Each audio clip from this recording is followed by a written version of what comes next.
오늘은 요한계시록 해석 기초 3강 상징주의와 문자주의입니다. 지난 시간에 우리는 요한계시록 해석 기초 2강 미래주의와 과거주의 해석법에 대해 다루었습니다.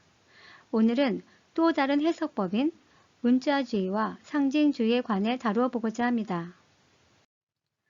여러분들은 이제 두 학설의 결론이 무엇인지 이해했을 겁니다.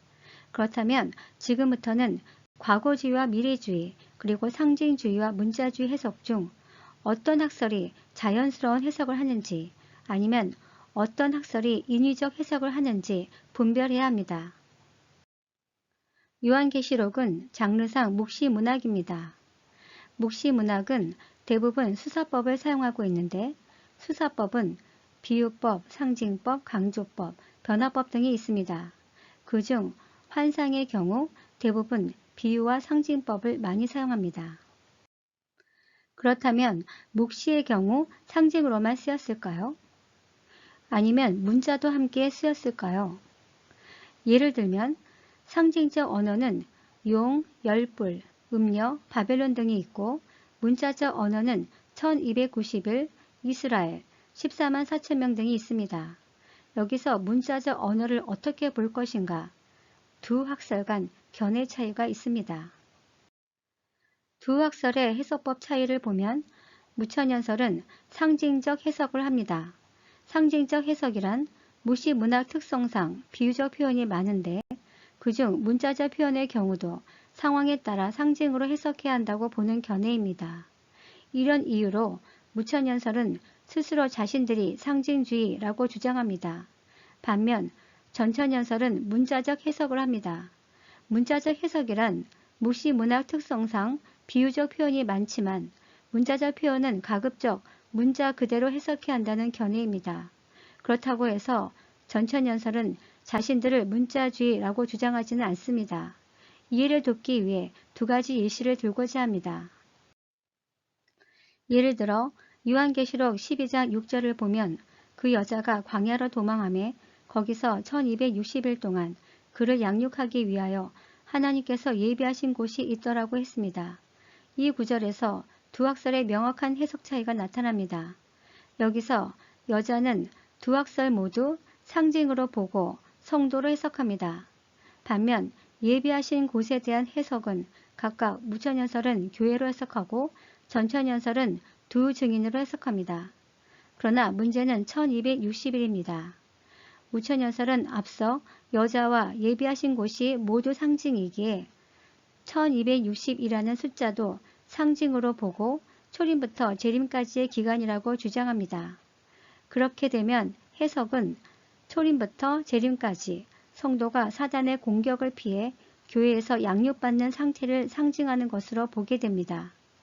반면 전천연설은 1260일을 문자 그대로 실제 3년 반으로 해석합니다.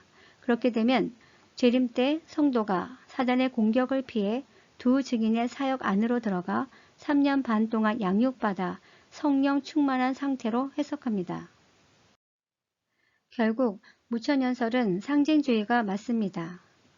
무천연설 스스로가 상징주의로 정의하고 있고 무엇보다 문자까지도 종종 상징으로 해석합니다. 반면 전천연설은 엄밀히 말하면 문자주의가 아닙니다. 왜냐하면 전천연설 스스로가 문자주의라고 정의하지 않고 있고 실제로 상징은 상징대로, 문자는 문자대로 적절히 사용하고 있기 때문입니다. 따라서 상징주의 대 문자주의는 무천연설이 설정한 프레임 구도입니다. 이러한 프레임 구도는 마치 상징주의는 고급스럽고 박식하고 논리적인 것에 반해 문자주의는 단순하고 무식하고 비논리적이라는 인식을 심어주기 위한 것입니다. 따라서 우리는 이러한 프레임 전쟁에 현혹되지 말고 문제의 본질을 보는데 주력해야 합니다. 문제의 본질을 파악하기 위해서는 먼저 묵시적 해석의 유의점을 살펴볼 필요가 있습니다. 첫째, 작가의 의도를 정확히 파악해야 합니다. 상징적 언어는 작가의 표현 방식입니다. 그러나 상징을 어떻게 해석하느냐는 해석자의 몫이며 해석 방식에 따라 그 의미가 달라질 수 있습니다. 따라서 상징을 해석할 때 우선시해야 할 것은 작가의 의도를 정확히 파악하는 것입니다. 만일 작가의 의도를 무시하고 자의적 해석을 하게 되면 그 의미가 변질될 수 있습니다. 즉, 자신이 보고 싶은 대로 보기 때문에 작가의 의도와 상관없이 상징을 악용하거나 전혀 다른 의미로 변질시킬 수 있습니다.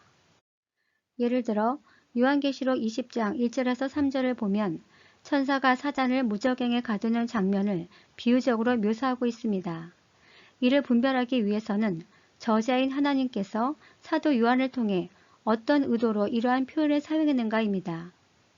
이에 대해 전천연설은 사단 활동의 완전한 정지라고 주장하고, 무천연설은 비록 치명상을 입었지만 여전히 사단 활동이 가능하다라고 주장합니다. 그런데 일부 무천연설은 문자적으로 해석하면 사단 활동의 정지가 맞지만 요한계시록은 무시문학이므로 상징으로 풀어야 한다. 따라서 이는 비록 사단이 치명상을 입었지만 여전히 사단 활동이 가능함을 나타낸다라고 해석합니다. 이와 같이 자신들이 세운 결론에 부합하도록 하기 위해 상징을 이용하는 해석은 위험합니다. 둘째, 성경적 근거를 명확히 해야 합니다. 성경은 상징으로 쓰일 경우에는 직접 해석해주고 있습니다. 예를 들면 큰 용은 사탄을 상징한다고 알려주고, 음녀가 앉은 물에 대해서도 백성과 무리와 열국과 방언들이라고 알려주고 있으며, 또한 향은 성도의 기도라고 알려주고 있습니다. 따라서 성경에서 알려주지 않는 비유적 표현이나 문자를 상징으로 해석하려면 성경적 근거가 명확해야 합니다. 셋째, 상징보다 문법이 먼저입니다. 즉, 동사, 전치사, 접속사 등 팔품사에 대한 정확한 문법을 적용하는 것이 우선입니다. 만약 문법을 무시한 상징 해석이나 성경적 근거 제시는 올바른 해석이 아닙니다. 예를 들면 요한계시록 7장 4절, 이스라엘 자손의 각 지파 중에서 인침을 받은 자들이 14만 4천이니, 여기서 모모 중에서로 쓰인 에크라는 전치사입니다. 에크라는 전치사는 모모 중에서, 모모로부터, 모모 가운데라는 의미로 어떤 큰 대상으로부터 일부가 불려 나오는 것을 의미합니다. 교회를 뜻하는 에클레시아도 에크와 칼레오의 합성으로 세상으로부터 불려 나온 사람들이라는 뜻입니다.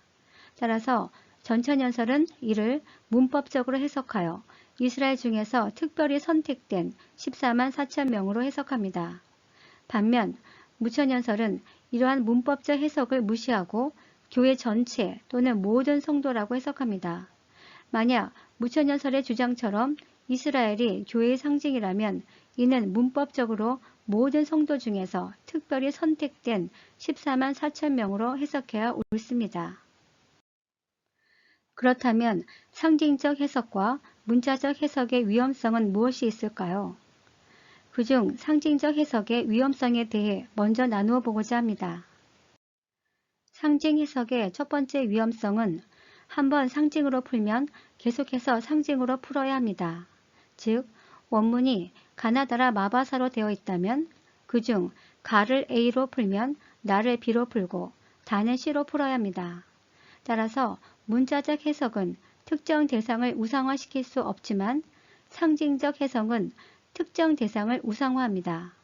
오늘날 신천지, 안상홍 증인, 통일교 등 수많은 이단들도 상징을 통해 교주를 우상화합니다. 그렇다면 무천연설의 상징주의는 무엇을 우상화하고 있을까요? 바로 교회입니다. 수많은 목회자와 성도들이 교회 중심적 해석을 하는 무천연설을 쉽게 수용합니다. 교회 구성원 입장에서는 어떤 식으로든 교회로만 해석하면 무비판적일 수밖에 없게 됩니다. 여기에 바로 위험성이 존재합니다. 두 번째 상징 해석의 위험성은 자신들의 결론을 미리 정해놓고 그 입장에서 해석하는 것입니다. 만일 결론이 정해져 있지 않다면 상징적 해석은 불가능합니다. 즉, 상징으로 해석했더니 어떤 결론이 도출되었다라는 사례는 없습니다. 결국 상징은 결론을 정해놓고 이에 부합시키기 위한 해석입니다. 그렇기 때문에 상징주의는 인위적이고 교리적 해석이 되며 이를 설명하기 위해 많은 논리를 필요로 합니다. 반면 문자주의는 문장 그대로의 의미로 해석하기 때문에 자연적이고 성경적 해석이며 특별한 설명이 없이도 자연스러운 해석 과정을 통해 결론이 도출됩니다. 예를 들면 무천년설의 결론은 무엇입니까? 바로 십자가 사건부터 재림까지 신약시대가 곧 천년왕국이라는 것입니다. 그리고 그 결론에 부합시키기 위해 모든 묵시 해석을 교회로 적용시켜 우상화합니다. 즉 1260일을 초림부터 재림까지 기간을 상징한다라고 주장하고 이스라엘도 교회를 상징한다라고 주장합니다. 그리고 사단과 끊임없이 전투하는 교회를 통한 하나님 나라 구현, 교회는 절대로 망하지 않는다 등을 주제로 해석하고 있습니다. 교회 주체들인 목회자나 성도들 입장에서 보면 꽤 매력적으로 들리게 됩니다. 반면 문자적 해석의 위험성은 무엇일까요? 사실 문자적 해석의 위험성은 그리 크지 않습니다. 예를 들어 계시록 4장 6절에 어린 양을 예수가 아닌 실제 어린 양으로 해석한다는가, 계시록 6장 4절에 붉은 말을 실제 붉은 말을 탄 사람이 나타나 심판을 한다고 해석해도 억지스러울 수는 있어도 크게 위험하진 않습니다. 그러나 전천년설의 어떤 신학자나 목회자도 이렇게 해석을 하는 경우는 없습니다. 결국 요한계시록에서 상징대 문자로 대립되는 단어는 생각보다 그리 많지 않습니다. 대표적으로 이스라엘 1290일, 한때, 두때, 반때, 42달, 천년, 14만 4천명 등이 전부라 할 수 있습니다. 그중 1290일, 한때, 두때, 반때, 42달, 천년은 기간에 대한 표시로 이를 실제로 볼 것인지 아니면 상징으로 볼 것인지 해석에 대한 차이가 있을 뿐입니다. 그리고 나머지는 상징에 대한 해석 차이입니다. 예를 들어 계시록 12장 3절을 보면 열뿔이 나옵니다. 여기서 뿔은 나라를 상징한다고 하는데 모두 동의합니다. 다만 열뿔에 대해 무천연설은 세상 모든 나라라고 주장하고 전천연설은 다양한 견해가 있는데 대체로 실제 열 나라라고 주장합니다. 그렇기 때문에 전천연설을 문자주의로 정의할 수는 없습니다. 그렇다면 상징대 문자의 실제 본질은 무엇일까요? 앞서 전천연설은 스스로 문자주의로 정의하지 않으며 이는 무천연설의 프레임이라고 설명하였습니다. 그럼에도 불구하고 상징대 문자라는 구도를 인정하는 그 본질과 핵심은 무엇인가입니다. 그것은 바로 이스라엘입니다. 무천연설은 신약 이후부터 이스라엘은 교회를 상징한다라고 주장합니다. 반면 전천연설은 신약 이후에도 이스라엘은 문자 그대로 이스라엘이라고 주장합니다. 이것이 바로 상징대 문자의 핵심 코드입니다. 더 정확히 말하면 구약 성경에 게시된 이스라엘 회복에 대한 관점 차이입니다. 이스라엘 회복이란 구약의 이사야, 예레미야, 다니엘, 에스겔 등 수많은 선지자들이 이스라엘 회복에 관해 눈물로 기도할 때 하나님께서 반드시 이스라엘을 회복시켜 주실 것을 약속한 응답의 말씀입니다. 예를 들면 이사야 61장 6절에서 8절은 하나님께서 이스라엘을 회복시켜 주실 것을 약속하신 대표적인 말씀입니다. 그런데 이 회복의 말씀은 구약시대에 실제 성취된 적이 없습니다. 그렇다면 이 말씀은 신약시대에 어떤 식으로든 성취되어져야만 합니다. 여기에 대한 두 학설 간 견해 차이가 있습니다. 무천연설은 구약에 게시된 이스라엘 회복 말씀은 십자가 사건 이후 신약 교회를 통해 성취되었다는 견해입니다. 즉 구약의 이스라엘이 신약에 와서는 교회로 대체되어 교회가 곧 영적 이스라엘이다 라는 말로 정당화합니다. 따라서 무천연설은 신약 이후부터는 문자 그대로의 이스라엘 역사와 문자적인 이스라엘 회복을 인정하지 않습니다. 왜냐하면 신약 교회로 성취되었다라고 보기 때문입니다. 반면 전천연설은 구약의 이스라엘의 경우 신약 이후에도 이스라엘의 역사를 통해 진행되다가 재림 전후로 이스라엘이 회복된다고 보는 견해입니다. 즉 구약의 이스라엘을 신약 이후에도 여전히 문자적인 이스라엘로 해석합니다. 즉 하나님께서 약속하신 이스라엘 땅, 예루살렘, 성전 등이 다시 회복되고 영적으로도 회복되어 예수 그리스도를 메시아로 믿는 유대인으로 돌아오는 것까지 포함합니다. 따라서 전천연설은 신약 이후라도 이스라엘 역사와 이스라엘 회복을 인정합니다.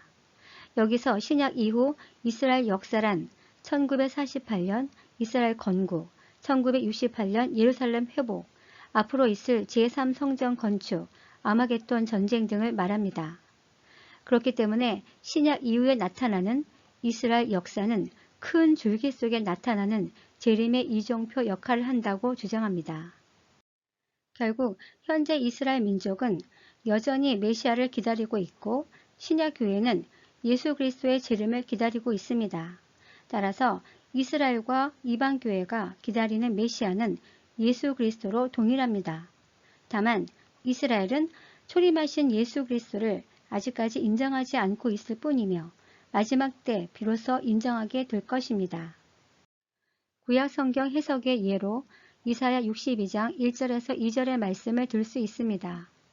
무천연설은 시온과 예루살렘을 모두 상징적 교회로 해석합니다.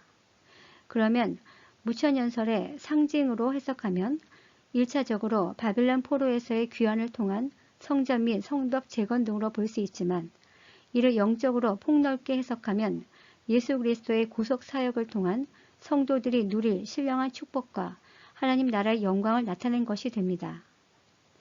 반면 전천연설은 시온과 예루살렘을 문자 그대로 이스라엘로 해석하고 그러면 전천연설의 문자로 해석하면 하나님께서 재림 때에 이스라엘과 예루살렘을 완전히 회복시켜 모든 이방 민족이 그 이스라엘로 인해 하나님의 영광을 보고 찬양을 돌리게 될 것을 나타냅니다. 즉 이스라엘은 모든 민족의 구원을 위해 희생양으로 드려졌고 하나님께서 그들의 수고와 희생을 갚아주심으로 모든 민족이 그때서야 이를 깨닫게 된다는 의미가 됩니다. 해석 예시의 두 번째인 이사야 11장 1절에서 16절을 보면 더욱 명확해집니다. 표에서 보는 바와 같이 11장 1절에서 5절에 관해 전천연설은 예수 그리스도께서 초림하실 것과 재림 이후 성취될 천년 왕국을 통치하는 방식에 관하여 기술한 것이라고 주장하고 무천연설은 천년 왕국이 아닌 새하늘과 새 땅에서 통치하는 방식이라고 주장합니다. 그리고 6절에서 9절에 관해 전천연설은 천년 왕국의 화평과 평화, 희락의 나라가 성취되는 모습을 표현한 것이라고 주장합니다. 반면 무천연설은 새하늘과 새 땅, 즉 새 예루살렘 성에 대한 표현이라고 주장합니다. 무엇보다 두 학설 간 결정적 해석 차이는 이사야 11장 10절에서 16절에 극명하게 드러납니다. 이사야 11장 10절에서 16절까지를 표로 비교해보면 전천연설은 초림부터 재림 사이에 어떤 일이 진행되는지 잘 설명해 줍니다.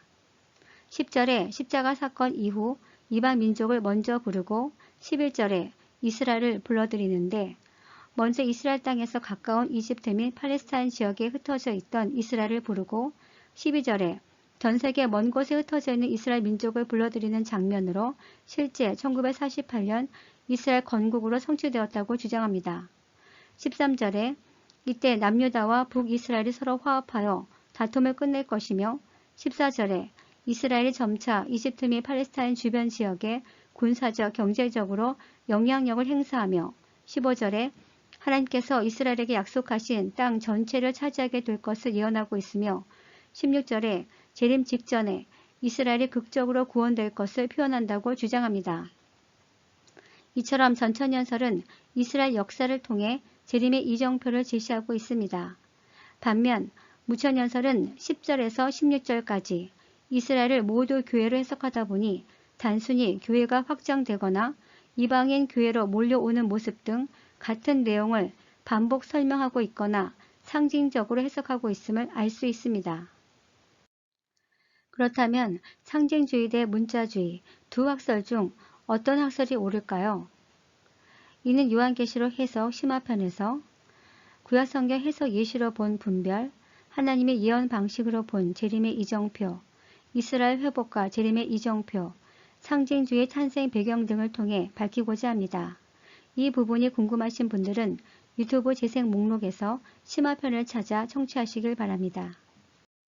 지금까지 우리는 요한계시록 해석 기초 3강, 상징주의와 문자주의에 대해 다루었습니다. 다음 시간에는 요한계시록 기초 4강, 교회는 영적 이스라엘인가? 라는 주제로 다루겠습니다. 감사합니다. 구독하기, 추천하기, 알림 꾹 눌러주는 센스 부탁합니다.